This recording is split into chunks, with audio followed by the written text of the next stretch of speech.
کرا دیں تو معاملات بن سکتے ہیں؟ دیکھو میاں صاحب ایک بڑے لیڈر ہیں 22 کروڑ کے، ان سے تو ہر ایک ملے گا اور ملنا بھی چاہیے۔ انہوں نے ہمیشہ بات کی ہے قانون کی، آئین کی، عوام کی، موٹر وے کی، ایٹمی دھماکوں کی۔ وہ جو بھی فیصلہ کرتے ہیں 28 مئی کی طرح کرتے ہیں، کوئی دھماکے ہی کریں گے انشاءاللہ۔ اسٹیبلشمنٹ سے ملاقاتیں کرنا لندن میں ٹھیک ہے؟ ان سے کہنا ان کے خلاف تحریک چلاتے ہوئے کہ آپ مارچ میں الیکشن کرا دیں؟ جس دن ہم نے کسی غیر جمہوری قوت کے ساتھ ہاتھ ملایا تو اس سے پہلے ہم اپنا ہاتھ ہی کاٹ لیں گے۔ کیپٹن صاحب یہ بتائیں کہ احسن بھٹ صاحب کامیاب ہوئے ہیں جی سپریم کورٹ بار کے الیکشن میں۔ مشرف نے جب 3 نومبر کی ایمرجنسی لگائی تو انہوں نے پی سی او کے تحت حلف اٹھایا، کل میاں صاحب نے انہیں مبارکباد بھی دی، جی تو آپ اس کو کیا سمجھتے ہیں؟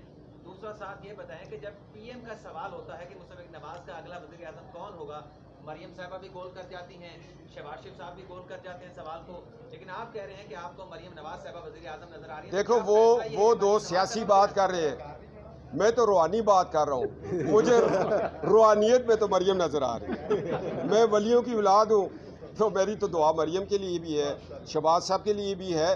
مگر یہ ایسے نہیں ہو سکتا۔ ملا نصیر الدین ایک گھر گیا، بیٹی نے کہا کہ ہم نے اینٹیں بنائی ہیں، دعا کریں بارش نہ ہو، اس نے وہاں بھی دعا کر دی۔ دوسرے گھر گیا، بیٹی نے کہا دعا کریں فصل بونی ہے بارش ہو، اس نے وہاں بھی کر دی۔ مگر میں آپ کو ایک چیز بتاؤں، لوہے محفوظ پہ لکھا ہے، کنفیوز نہ ہو، جس کو اللہ نے عزت دینی ہے نا وہ اللہ اس کے گھر تک لے کے جائے گا عزت۔ اب آج یہاں کھڑے ہیں، اس عزت کے قابل تھے، اللہ نے عزت دینی تھی دے دی ہے۔ اللہ پہ یقین کریں اور یہ سوالوں کو چھوڑ دیں۔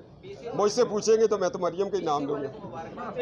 جی پی سی او اس ملک میں 22 کروڑ نے 12 اکتوبر کو پی سی او پہ حلف لے لیا تھا، ورنہ سڑکوں پہ ہوتے۔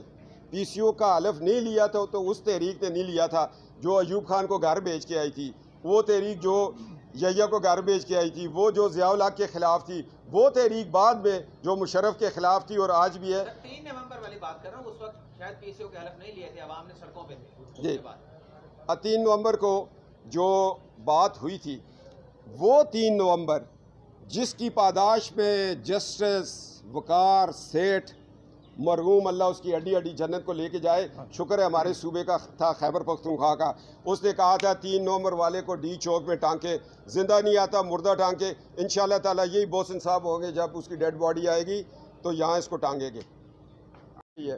تو اس سے اچھا لیڈر آپ کو کون ہو سکتا ہے؟ پھر 40 سال باپ کی جس کو ایجوکیشن ہو، جس نے ہر دور دیکھا ہو، اٹک قلعے میں باپ کو دیکھا ہو، مشرف کے خلاف تحریک میں وہ ہو اور غلام اسحاق کے خلاف ہو، سجاد علی شاہ کے غلط فیصلوں کے خلاف وہ سڑکوں پہ ہو، ہڈیالہ جیل میں ہو، کوٹ لکھپت میں ہو، کراچی میں ہو، اس سے بڑی اور کیا آپ کو تحریک چاہیے؟ آپ کو تو اللہ کی ذات نے مادر ملت کا ایک ٹرینڈ شدہ خواتین ونگ میں سے ایک لیڈر دے دیا ہے، تو سب اس پہ اتفاق کریں آپ۔ اچھا کیپٹن صاحب یہ بتائیے گا کہ کیا لندن میں نواز شریف صاحب کی سنت